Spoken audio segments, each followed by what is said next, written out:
It's a very beautiful Wednesday morning right here in the city of Abuja, and you are welcome to Good Morning Abuja, the one-stop breakfast program that gives you topics and conversations that would definitely enlighten you and educate you. My name is Cynthia Benyogo, and you are on NTA Channel 5 Abuja, the Unity Station. And of course, unifying our conversation, we will be having several conversations about the Finance Act and financial prudence here on the program. And also, we'll be talking about a business that's been thriving in the FCT that a lot of people have not really thought about or considered. And are not aware. Because the business people have been talking about, we've been talking about makeup, we've been talking about fashion and all, but this is one fashion. business that is competing globally. Like, it is thriving globally, not just Nigeria now. So if you're looking for a business that you would love to do that requires manpower, calculations and everything, just sit back, relax, and you will get to meet the guests who will be telling us so much more about this particular industry. I'm not spilling, but you will be surprised about this industry. Okay, my name is Simeon Sunday. And let's start our conversation with a piece of motivation. In motivating you, let's go on to, Simeon Matthew, and he'll be talking about this blessing called work.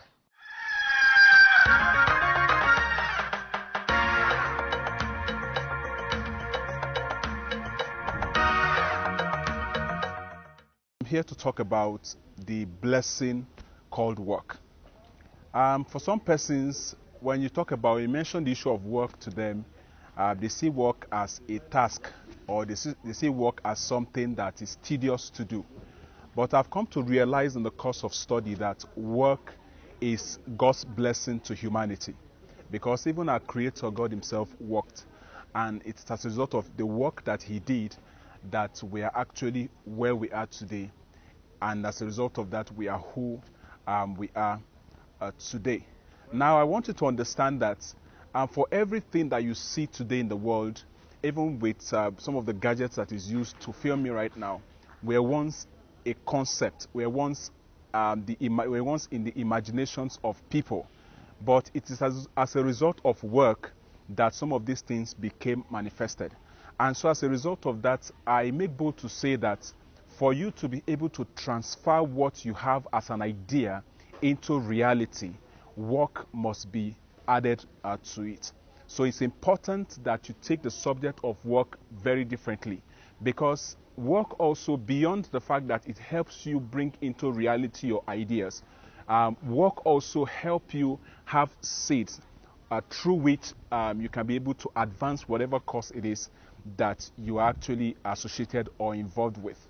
Work is very, very powerful. As a matter of fact, you cannot move from point A to point B without really working.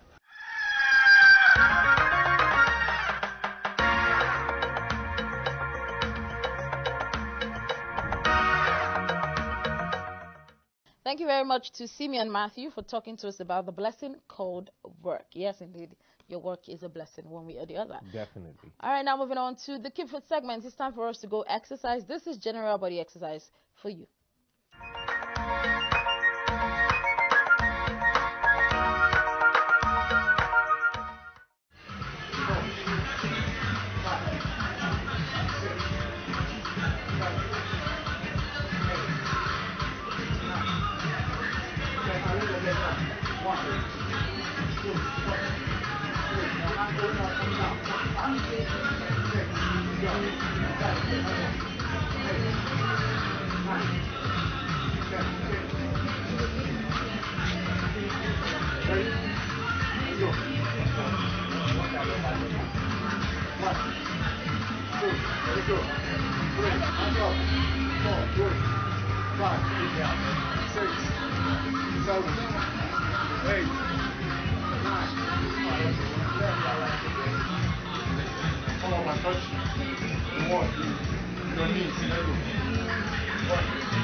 Now,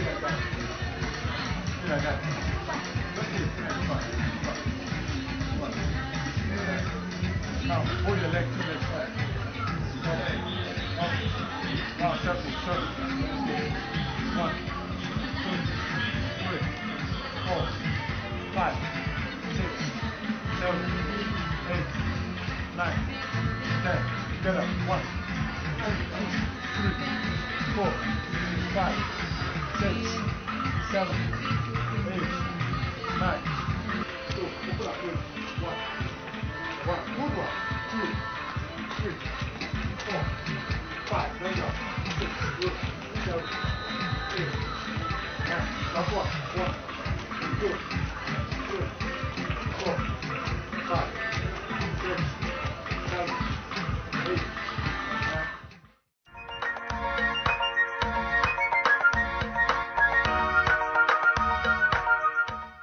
And talking about keeping fit, you know, there's always a correlation between fitness and your health. You need to stay healthy, and one way to stay healthy is if you keep fit. Away from general body exercise, let's talk about ways to avoid stroke on health tips.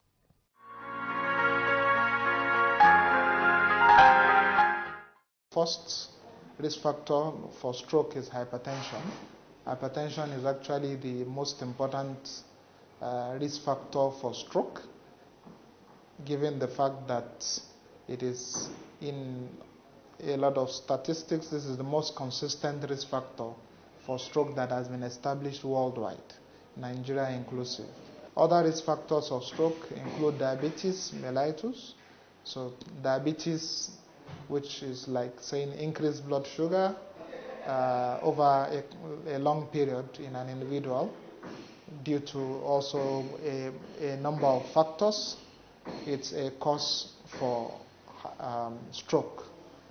The other risk factors for stroke will be high cholesterol levels, overweight, or obesity most importantly, then being overweight. Other risk factors would include heart problems, so patients who have abnormal rhythms with the heart, or patients who, and these abnormal rhythms could predispose them to developing clots in the heart, or patients who have problems with the heart valves or other heart conditions are predisposed.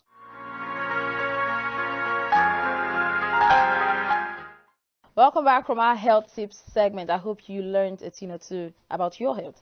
Now, moving on to our conversation for today on Good Morning Abuja, we'll be talking about the furniture manufacturing industry in Nigeria. This is one industry that we have seen grow from minimal to top notch. Like everywhere you go, homes, business places, furniture is one thing that a lot of people look out for and definitely use it to beautify their environment. And with us in the studio right now is a furniture manufacturer, Mr. Ebireri Akpo. Good morning and welcome to the program. Good morning, Cynthia. And it's a pleasure having you here. Thank you.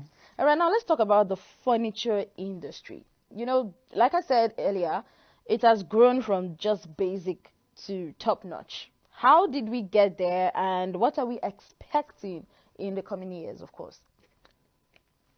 It's been a lot of work to have grown to the point where they are. I'd say a decade ago, people just decorated their homes because there was a necessity to furnish. But now people make fashion statements out of it. It's the different, your space, your restaurant, your home, your hotel. It's dependent on the quality of furnishing that you have there, or the creativity your furniture is able to dispense while at it. So now the furniture business, is it viable?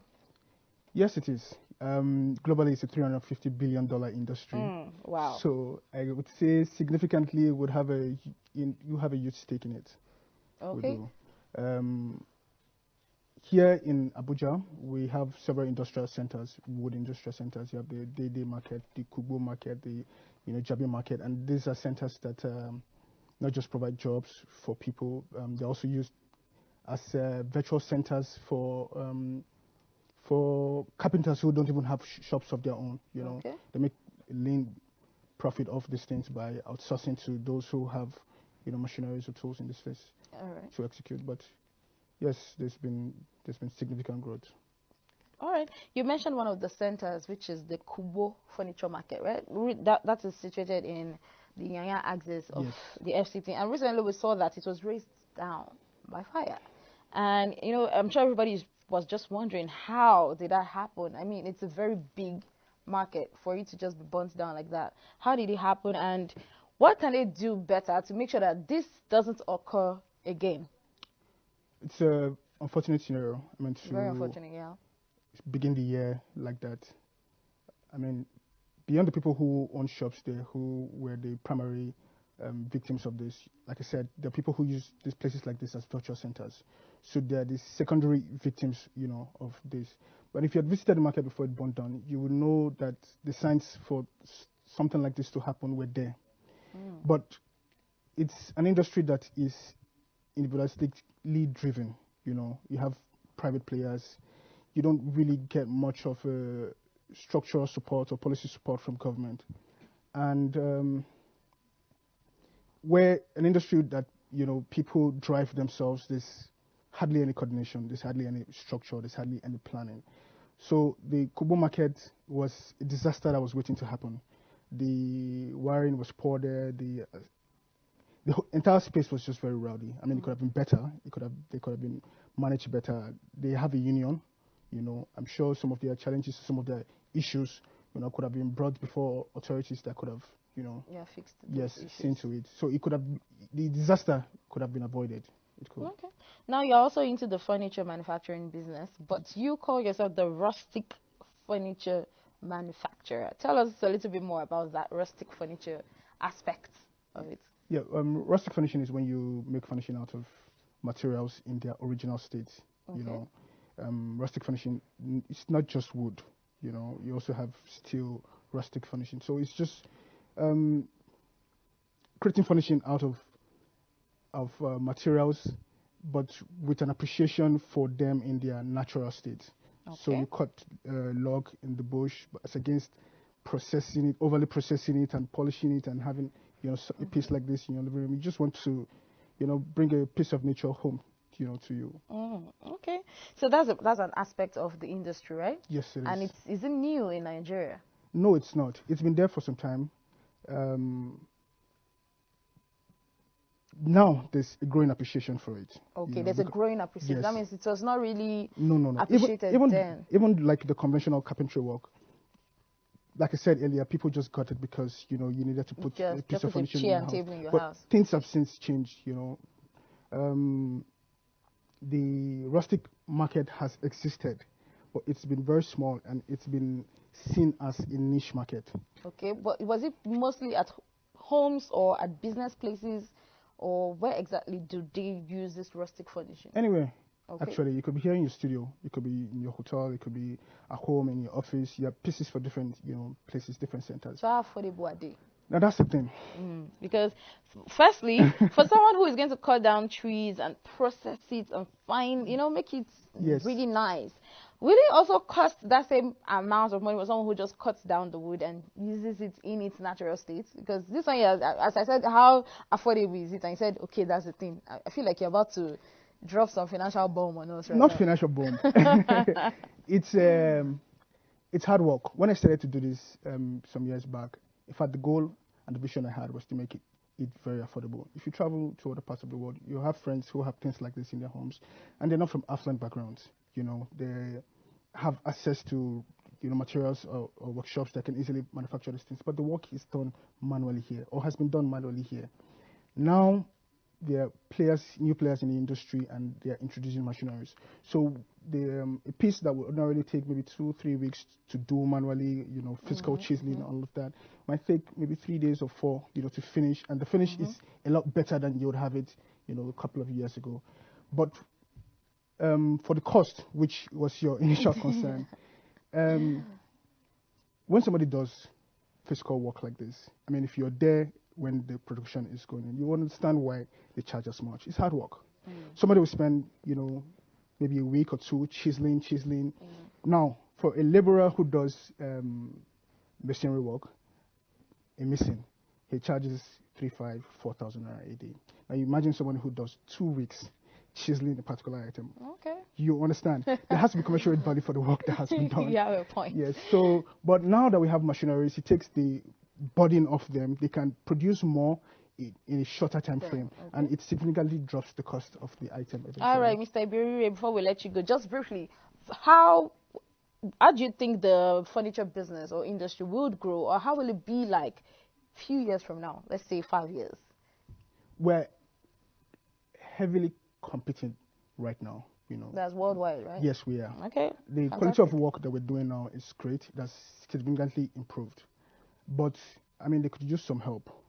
One, they could consciously redirect investment, because you have lots of people investing in finished furnishings, and they're also equally aggressively marketed like the locally produced items. It's not going to be very, but Nigeria is a big market, so we don't get to feel it as much.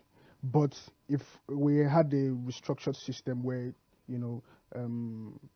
local governments had to source their own income, you rely on centers like this, to generate incomes like that. So there has to be sincerity in policy support. There has to be sincerity in structural support. That's the best way to drive these industries. They would provide the jobs for us in the future, because government really can't do everything. They would help meet the financial targets of some of these institutions, AEDC, FIRS, who have revenue generating. So in 5 years, basically, everything would be better, right? With in the industry, some with support. some tweaking here and there. Yes, all right. real. Thank you very much, Mr. Ibirire. Thank you, Cynthia, for coming on the program. Really interested talking about furniture business. And like you've heard, it's very competitive, it's very viable. And in the next 5 years, who knows, furniture may just be the next big thing. So if you're thinking about going into the furniture business, there you have it. It's a viable one. You can just try it out and you might just succeed at it. All right, we've been speaking with a rustic furniture manufacturer, and that is all we have for you for this conversation. Coming up next is another interesting topic that you do not want to miss, but we'll be getting to that after this break. Speak to me. I'm ready for it. Swear down. I'm ready for it. You know you're my type. Steady on my mind. Forget it like day. Shining a sky. I am never gonna lie. Been with many other girls, but make we live and be icy.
You're welcome back from that amazing music, Tiwa Savage and Ricardo Banks on Good Morning Abuja. And now away from the conversation where we had the furniture guy come to talk about furniture in its natural state, let's move on to something else. And today we're talking about finance. In 2021, just last year in 2020, we got reports that Nigeria has actually slid into recession, and the federal government as well as individuals are looking for avenues and ways to get Nigeria out of recession. And one of such way is, the passing of the amendment bill, which was passed and came into effect on the 1st of January 2021. So today on Good Morning Abuja, we'll be talking about how we can be financially prudent so we can have more money to spend and have more money flowing in the economy in 2021, as well as the impact of this financial act that was passed. So talking about this and more, we'll be talking to our guest who is a chartered accountant. He's a finance and investment expert and also a senior lecturer at Bratton. Bratton is a firm that has taken as a responsibility to consult and actually educate people on finances. So we have our guest right here, Mr. Hafiz Ismaila. Hafiz, good morning to you. Yeah, good morning. Great to have you on the program this morning. Yeah, same here. Okay, so now before we move on to the Finance Act and its implications, it's important that we as individuals, corporate bodies and government become, financially prudent, because even the essence of the Finance Act is to, bring in more money for the federal government, as well as to curb, avenues of, tax evasion and people who have been avoiding tax all through the year. So this goes to show that we as an individual and also as a government needs to be financially prudent, right? Yes, please. So now, what ways and how can we be prudent? It's one thing to just throw the prudence out there, so we need to be prudent, but how can we and how possible, how attainable is it? All right. Thank you very much. Thank you for having me. The reality is that the first thing we need to ask ourselves is that what is financial prudence? Financial prudence in actual sense to a layman is just a process whereby we try to plan for our finances in advance, and where we can actually invest to make more returns to ourselves at the end of the day. Be it government, be it individual or firm, there is need for everyone to be conservative. We all see what happened last year, the effect of COVID, making Nigeria to go into recession. So it's good that everybody have a sense of purpose, have a direction in what manner they really need to run their affairs come in this 2021. Because like people used to say, money is key in anything. It's the vehicle that drives, that motivates, that makes you to actually consummate any activities or transaction that you actually embark on yourself. So let's start from the government. When you talk about financial prudence, how can the government be prudent enough in a way of manner whereby they can actually manage the little resources that we have that will actually bring more benefits to every Nigeria? The first key direction is the budget. What is the revenue base? What are the expenditure involved? Now, is another thing, when you talk about expenditure, it is key that you expense in things that would actually bring value. How can we cut down our cost? And what determines the way you spend is your revenue base. That determines how you spend is an independent variable that gives direction. That okay, this is what we really need to do. So on the part of the government, I think they've signed a budget. That was in December, which has actually give government a sense of purpose, a sense of direction come 2021. In that way, if they follow the line of what it is that has been detailed in the budget, I think it will give government an appropriate way to see how they actually manage our resources. The challenge for them now will not be how would they be able to get those revenue that will actually that would be used to finance the expenditure, which is another activity, another engagement on its own. That is why you see that if you look at the 2021 budget, government actually talk about setting up some of our national assets to see how they can actually use the proceeds from that to actually fund the budget. Because one of the key things is that they have to invest in infrastructure. Nigeria is in recession. And the moment there is investment in infrastructure, that is the capital expenditure, is going to activate a lot of activities within the economic space of the country. There must be money to do that. Although there have been a lot of arguments to say, why will the government sell some of our national assets? A lot of debate has been going on in the political space. But I think there is something lacking in this country. People are not being well educated. Information is not getting to people the way it should do. If we say selling national assets, the key thing is that what are those assets government wants to sell? What are the details of those assets? There are some assets today that are liabilities to the government. It's better they put them out and give it to people that will manage them so that there can be more activities within the economy. I can't buy an asset and I just keep it idle when I've invested my money in it. I have to put it into a productive use. If that will make government to generate money to fund the budget, they should do it. The reality is that it should be transparent. We should look at our procurement act to see that okay, truly the people that really want to buy this are people that they really how will I put it? They really satisfy the requirements that have been put in place to ensure that they get this thing done. So on the part of the government, I think what they really need to do is to follow the budget truly, to make sure that how can we cost down the cost of governance. There are some unnecessary spending. How can we begin to reduce some expense that we think they are not important to us and face the reality? Because the truth is that there is hunger in the country. We can't take that one out. How can we bring this out? And the only way is to invest in infrastructure. If you invest in infrastructure, you're going to engage a lot of people. Both the skilled, the semi-skilled, and the unskilled will be engaged. At the moment people are engaged, they will have something to take back home to feed their families and relatives. That is the only aspect of the government. Talking about an individual, one of our problems in this country as an individual is that some of us will live above our means. That's just the reality.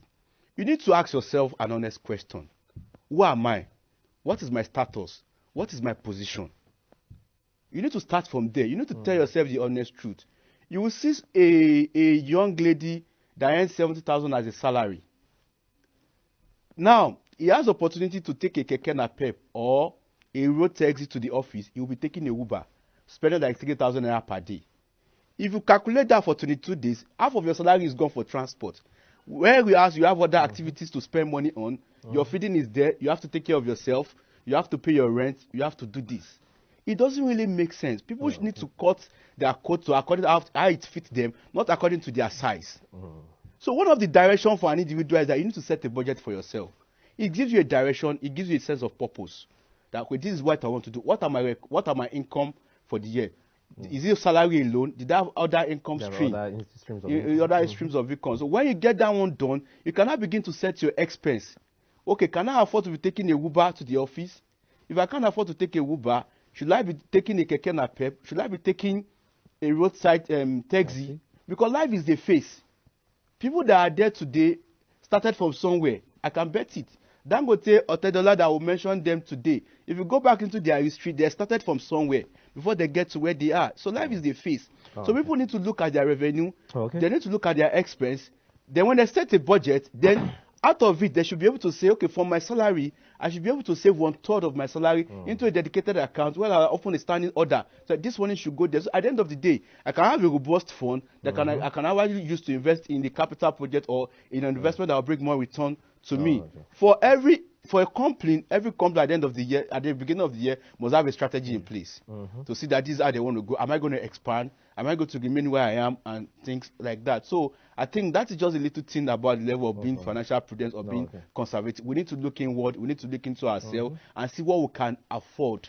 We don't need to look at another person's shoe. Check yourself. Anyway, financial prudence applies to to every person in all facets of life, as an organization, as an individual, as also government. Now let's talk about the Finance Act 2020. Because it's important. Whatever we're doing is also aimed on that, because it touches on so many things. It touches on company income tax, it touches on VAT, it touches on stamp duties, it touches on personal income tax, as well as petroleum income tax. And these, in a way, are all related. Now, still talking about what are the implications of this tax, because the essence of the Finance Act in the first place is to increase revenue generation for the federal government, as well as, help taxation, because a lot of people have evaded tax, and these are ways the federal government would have funded, budgets. Now we are looking at other ways to fund the budget aside, because remember, Nigeria is solely a petroleum exporting country, and we are solely dependent on oil. And now the recession and all this has made us to see other ways in which we can generate revenue for the government as well as individuals. So now, looking at this, the Finance Act, what impact does it have? First, on the government, because first the act is to increase revenue, and two, to individuals who this might affect. Well, the reality is that one of the key achievements for me in this Buhari-led administration is the issue of this finance. I think this is the second one now. Which have not been looking. The taxes have not actually been amended for a very long time. The reality is that we need to tell ourselves the truth. That is just a simple truth, because the essence of these tax laws and fiscal law is to reflect current economic reality. You can't be taxing an economy that is not booming. You can't be taxing an economy that is not doing well. It is when I do well in my business that I can have the liberty to say I want to pay tax. Tax evasion is another thing, another game on its own. Now, if you look at the recent one that became effective January 1st, 2021, one of the key things there is that to an individual is that anybody that earns 30,000 naira or less minimum wage should not be paid should not pay again. Now, the essence of that is that for an individual that earns 30,000 naira, they are not going to take tax from me. It's allowed me to have more disposable income because we faced a lot of issues last year. Another key issue that also came on board was that any company that turnover is below 25 million will not pay CIT VAT and CIT VAT. Now, the essence of that is that a lot of businesses in 2020 face a lot of turbulence, a lot of economic turbulence, a lot of challenges. Most companies are just rebounding now. Now, the essence of that now is that they will have free cash flow they can actually use to expand their activities, which I think is a good step in right direction. Now, I get to write that Nigerian economic is an export-dependent economy, which is just crude oil. That is where we earn most of our foreign exchange earning. And we're talking about tax. How would government do? The reality is that you can't tax an economy that is not working. You need to put the economy in the right shape before you can say you want to tax them. The fact that they said companies that earn 25 million naira below should not pay tax does not mean they will not pay tax in 2022. That is why there will be a yearly review. Yearly review of the tax to reflect the current economic reality. We all see the economic turbulence that happened last year.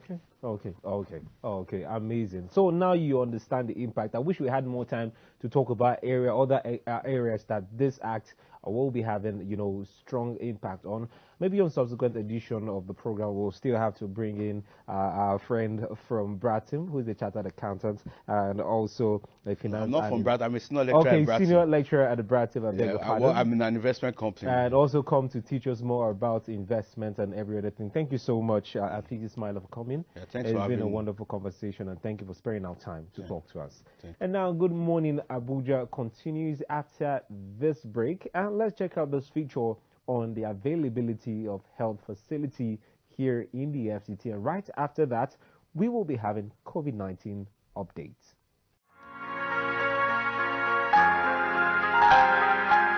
The world's attention, no doubt, is still being focused on combating the coronavirus pandemic, and this time faced with a second wave which comes with deadlier variants. This, however, does not negate the fact that there are other health concerns that need to be addressed, just like the array of patients waiting in this facility. As revealed in hospitals visited in Abuja, an array of patients seeking medical attention for different health concerns. It's actually alarming, but we can't keep our sick ones at home.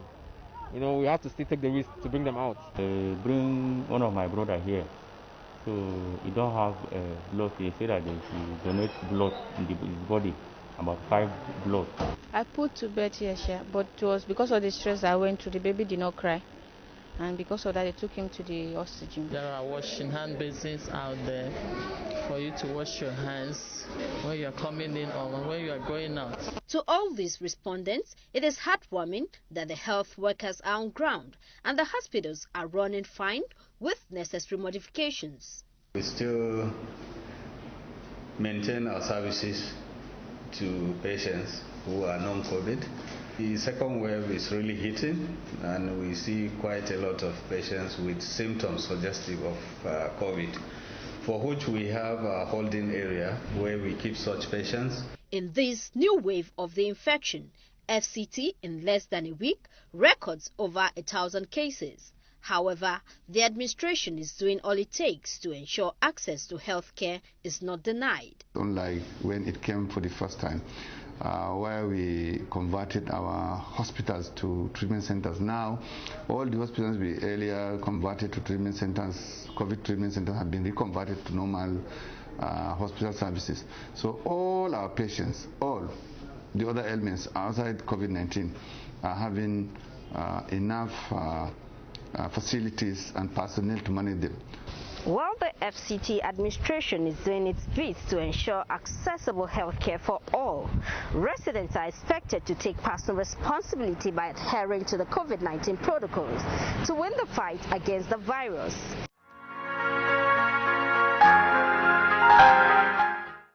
My brother, my sister, papa, mama, and pikin.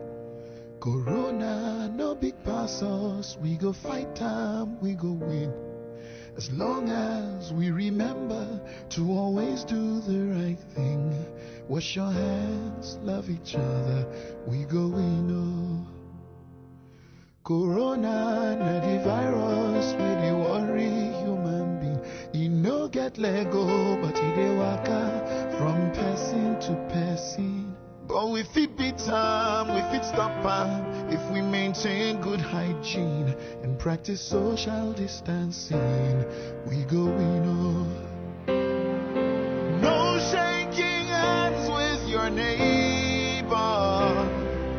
Blow them a kiss from afar. Use soap and water to wage war. Let's show this thing who we are. We are special, we're courageous, we are awesome human beings. We dey super, we get power, we can conquer anything. If we hear word and obey laws and exercise discipline. Wash your hands, love each other, we go win. Oh. If it be like say you know well, like it's something they do you, and you feel say, you believe say, you get a seed it do you, and your body no researchy, like it's something they do you. No let panic finish you, you go win. Oh. Self-isolate for the sake of all the people that you love. Oh, don't go around spreading rumors, 'cause fake news won't help anyone. You are special, you're courageous, you're a caged human being. You too much, oh, you get power, you can conquer anything. Only if you hear word and obey laws and exercise discipline. Wash your hands, love one another, we go we know. My brother, my sister, papa, mama, and pikin. COVID-19, no big pass, we go fight and we go win. Just as long as we remember to always do the right thing. Wash your hands, love each other, we go we know.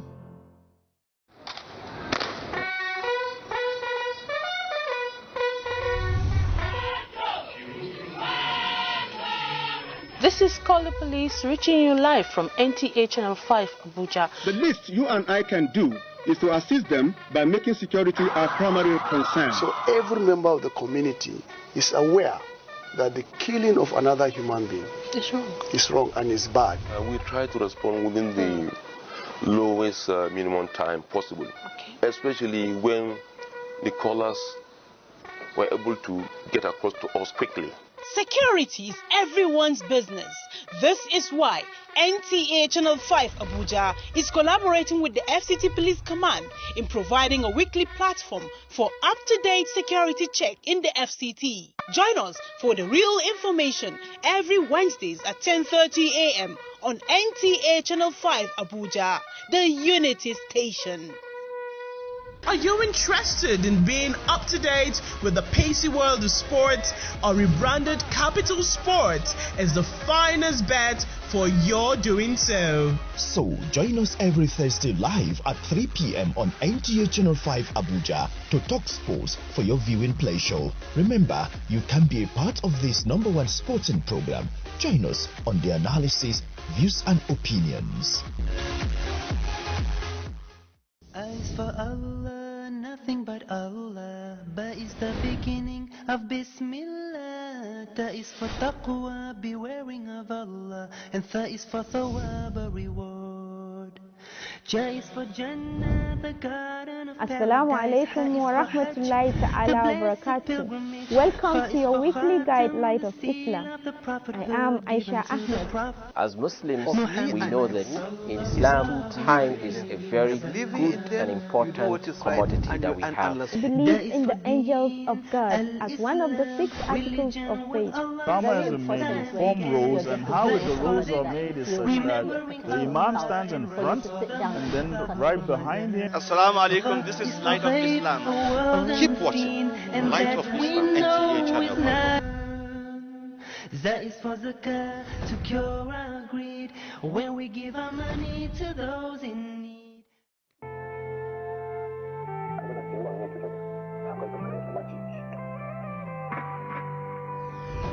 These boys don't hide. These girls want to fight you. Shakara outside, should they build Jassy? But baby no shy. For no my love again. Wallah, so get say we go beat the trouble. I don't really need to know your name, but we must find a way to turn this place upside down. And they go say not grace. And we no one day even give them face.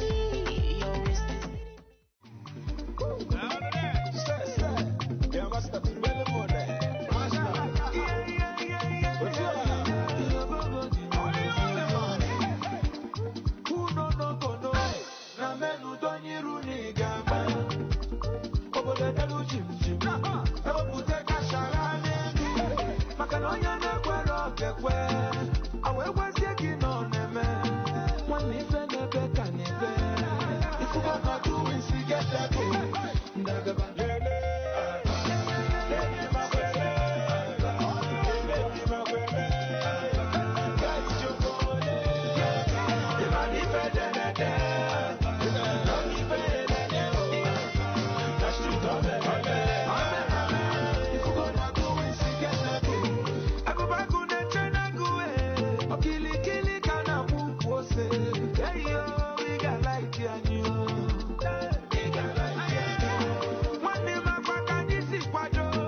open up because see your baby see some now when I got up mama when I say ya nana it could be when I tough kana cause I'm a carpenter after the point in the TV and walk your boutique and no more that for the TC the boys the beef and we are gonna talk and mess up alone no to my gonna talk I should know ya gonna talk you go that could be no one levels to this if a neck and net puna hustle and match up with it on we pay each from everywhere no age when I wear and do it go for bego or age baba web guy kill me doings just in the good doings or the fan and movies conscious social doings I sign all of my doings so I'm talk for my bees the company that we moving conscious social doings the girl is in a madam and love my car not that 1 million my money and bella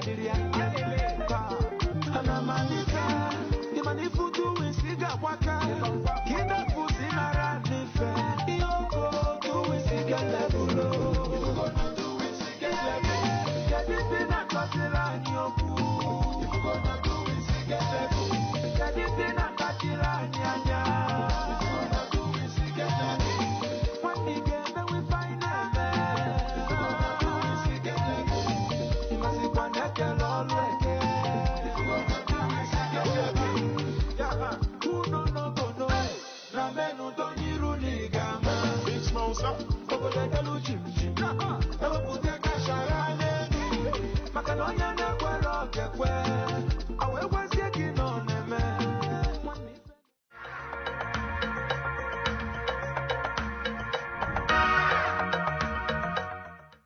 right, that was the COVID updates right there. And just to reiterate that, please stay safe, help flatten the curve. You do not want to be among the statistics. Now, moving on to sports bits. Let's go check out what has been happening in the world of sports.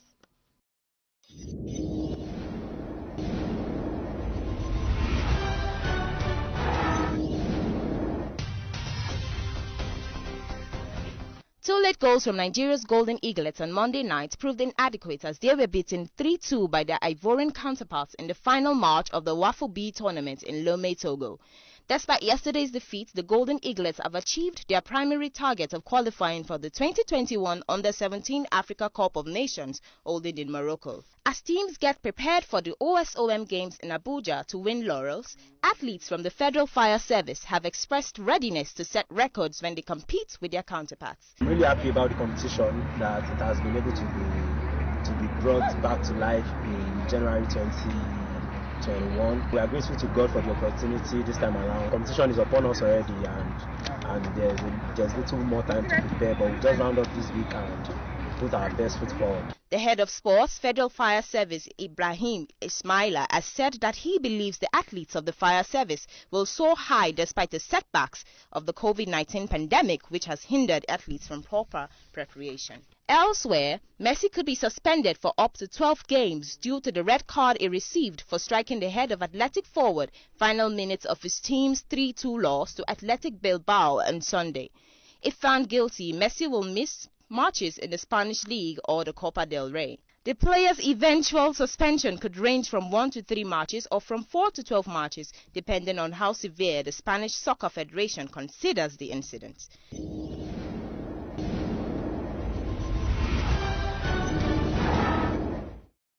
You're welcome back from Sports Titbits. Now you know what has been happening in the world of sports, internationally and locally. Now, for those who still have plans of traveling out of the FCT, maybe via plane or via train, this is the flight and train schedule.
And it's time for us to know what the weather will be feeling like today. This is the weather forecast for us.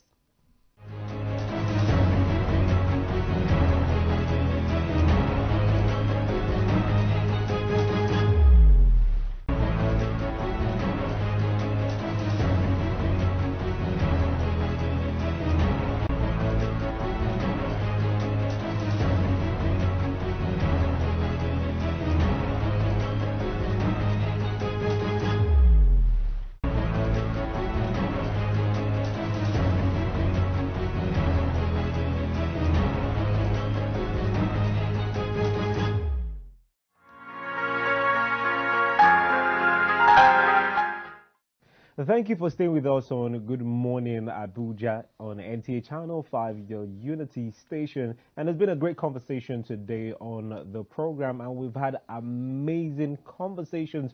One conversation that I love was the one Cynthia had with our guest talking about furniture business in the FCT.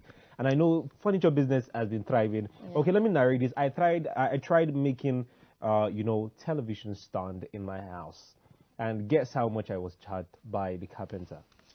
I don't even want to imagine. 50,000 naira. And the length wasn't too big, just very small and portable design, just basic design. And you said basic, but there are a lot of calculations that go into that. A lot of okay, maybe manpower, work, energy. So I was like, man, I think we should start thinking about this for those can't do all the businesses. no, in case you want to try another, because this day you need to have several or multiple streams of income. You could actually think about that because there's money in furniture business. Special thank you to Mr. Ebireri Apple who came to talk to us about that. Also, we talked about finance and how we can cut our coats according to what fits us. That's the new one that I learned today. Not according to your size. No longer cutting your coats according to your size, but cutting your coats according to what fits you. And that would definitely help us in saving and not being frivolous with finances. Anyway, so much conversation, so much exciting conversations we had right here, and it's been a pleasure. We cannot wait to be back tomorrow, same time right here, 6 a.m. till about 7 a.m.